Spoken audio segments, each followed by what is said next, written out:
Hi everyone. Today I want to talk about a 1975 movie. This is called Rancho Deluxe and it's directed by Frank Perry. And it is a kind of modern day Western set in Montana. Um, and it stars Jeff Bridges and Sam Waterston as two rather amiable, no good cattle rustlers. It's a story about cattle wrestling. My last video was on Doc, which involved cattle wrestling circa 1881. But this is a different kind of cattle wrestling, and it's done with high-powered rifles and broken down chainsaws, and they're good friends. They're good buddies. They pay off their rent with their loot of meat. Their landlady takes that in lieu of cash. And why are they doing it? There's really no motivation given. At one point, I think Jeff Bridges says, we got to do this to keep from falling asleep. So this is very much a movie of the 70s, very much of a movie of this kind of all-encompassing freedom vibes or whatever that I didn't really notice. I didn't really notice Rancho Deluxe. I know I saw it in 1975. Didn't make a big impression on me one way or another, but 45 years later, all these 70 movies, not all, but so many of these 70 movies have a kind of vibe to them that is so different than the vibe today, for sure. And it can be some kind of appealing. I mean, certainly there's some politically incorrect stuff here, culturally incorrect at least, as far as Sam Waterston and his father, Joe Spinell, played by Joe Spinell, playing Native American Indians. But the casting overall is just, it's really beautiful. And there's an essay in this little booklet that comes with this Fun City edition with an essay by Gavin Smith, and he points out how this is a movie of duos. There's a kind of bromance between Bridges and Waterston, but there's also, they're preying on this cattle baron. This is set in the Big Sky of Montana, Livingston, Montana, to be more precise. And this rancher is frustrated. He can't figure out who's doing all this rustling on his land. He's played by Clifton James. His wife by the incredible Elizabeth Ashley. I mean, she's just she has a couple of just really great comic scenes in this movie, and their relationship itself, just like the relationship of all these duos, is very, very interesting. And they employ two cowhands, Bert and Kurt, and they're underpaid, and they resist the come-ons that Elizabeth Ashley is giving them, very overt come-ons. They're played by Richard Bright and the great Harry Dean Stanton. I think this is his first real significant role. I know he was in some other movies before this, and this is before Repo Man. And then we have the detectives that the cattle baron hires to figure out who's doing, to find the rustlers. He's renowned as always gets his man. Is played by Slim Pickens, and he just about steals the movie. He's so funny, and then his quote unquote niece, who seems very innocent, but we see close. Innocent and naive, but as soon as she's left alone, she heads straight to the liquor cabinet and downs a long swig of bourbon. She's played by Charlene Dallas, who didn't have much of a film career. She had been on Miss California, and then I think she was a runner-up Miss America. I think she's really good in this. Everybody's really good in this. But what the comic element is really low keyed. It's wry. It's not. I don't know if you're going to laugh out loud at it much, but it's really. I did actually laugh out loud a couple times in the in the course of the film, and it's kind of a shaggy dog story, and it's written by Thomas McGuane. McGuane was a novelist and he had sold the movie to the not one of his novels to the movies. He got a lot of money for it. He bought a ranch in Montana, so he knew exactly what this area was like, and he had, you know, sort of like a jaundiced view of the urban, kind of the urban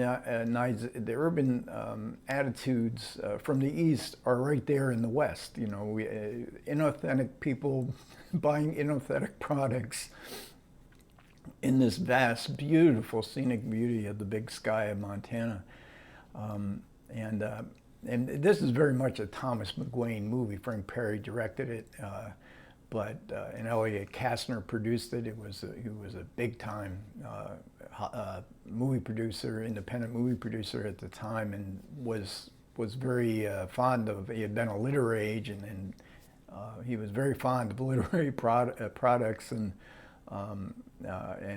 he used McGuane, I think, on 3 movies for screenplays. But this is the real. If you've ever read a McGuane novel, this is really his kind of view of life, which is often called hippie, but it's really about, you know, whatever happens, happens. Let's have a good time. And as part of that, we get Jimmy Buffett score, and we even see Jimmy Buffett in concert.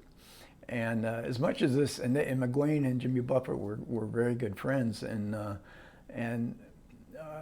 you really, if you know Jimmy Buffett's songs of the 1970s, this is a Jimmy Buffett vibe. This whole movie, if you like the Jimmy Buffett vibe of his songs, the whole movie is kind of is really much in tune with Jimmy Buffett, and he even wrote a song about Livingston, which he performs in one of the cafe scenes, in which with a band behind him, in which Thomas McGuane was in the band, but also Warren Oates.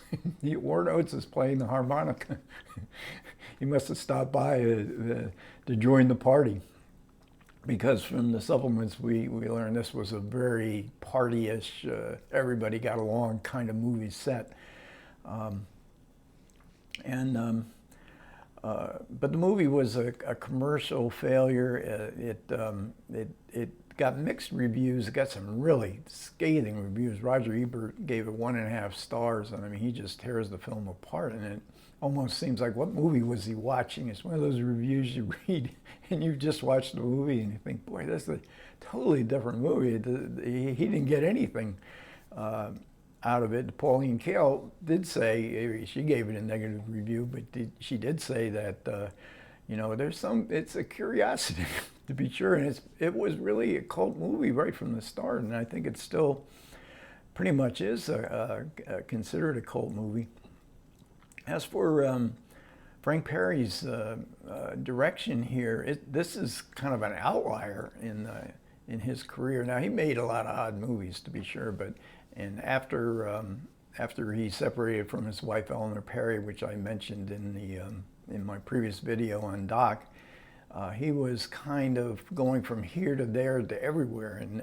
But I think I think Rancho Deluxe might be his best movie in the post-Eleanor Perry era. Played as it lays. I'm very fond of that movie as well because of the great performance by Tuesday Weld, who's one of my favorites. But after this, he had a kind of success. I don't know how much success he personally had for Mommy Dearest, but it was a sensational movie, a sensational performance, over-the-top type performance by Faye Dunaway. But he's an interesting director. I find all of his films to be interesting, and in the supplements we get a really great contemporary 2021 interview with Jeff Bridges via Zoom, and he was asked the question, you know, Frank Perry didn't seem to be the kind of person the kind of director that would be suited for it, because you guys were all party animals, and he was, and Frank Perry was sort of like this uptight Easterner. But I think he really does this is a really well-directed movie. he keeps it going. It's sort of an episodic kind of film. You really don't wonder. It sort of wanders about. You wonder where it's going. It has a great payoff, though. There's a great payoff at the end of Rancho Deluxe.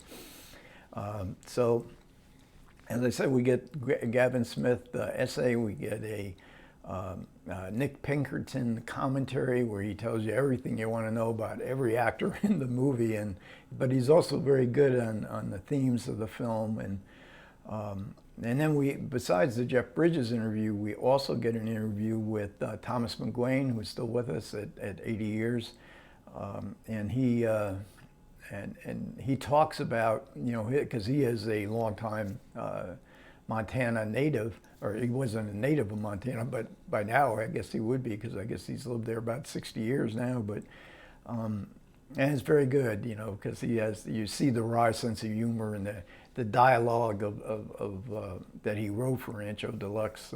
You can see where it comes from. And then in the Bridges interview, he talks how this film was so important to him because this is where he met his wife, and she wasn't an actress. She was working at the Chico Spa where they filmed a scene where both Bridges, Waterston, Harry Dean Stanton, Richard Bright are all in this hot tub together, and a delightful story that Bridges tells where he spots his future wife out of the corner of his eye. Who is that? And he had quite a courtship, and he's filming this interview in his log cabin in Montana, because Bridges had already moved to Montana by the time of Rancho Deluxe. And this cabin was used for the House of Prostitution in Heaven's Gate, which Bridges was also acted in. And the owner of the property was just going to burn it down, and Cimino asked everybody wanted it, and Bridges did. So he disassembled it and reassembled it back at his ranch land, and he actually lives there now. At least the interview was filmed there. So this is in some really good pictures in here of Bridges, and in the little booklet with the Gavin Smith. There's Sam Waterston, and let's see, there's one more here that's kind of dark, but that's Elizabeth Ashley, who was a great Tennessee Williams actress. I actually saw her on stage in a Tennessee Williams play one time. So, and it's a fun city. It's a fun city release, a new boutique in the U.S., and they have sort of the same mission statement I have in regards to rediscovering old movies and bring them to light, and bring them back to light and attention with some really good extras. And this is a really good. I really enjoyed this film a lot more than I'm expressing to you right now. I found it very entertaining, and I enjoyed watching it again with the Nick Pinkerton commentary. Okay, thanks a lot for everybody who listened. This is Christmas Eve. I'm filming this, so anybody watching today or tomorrow, Merry Christmas, Happy Holidays.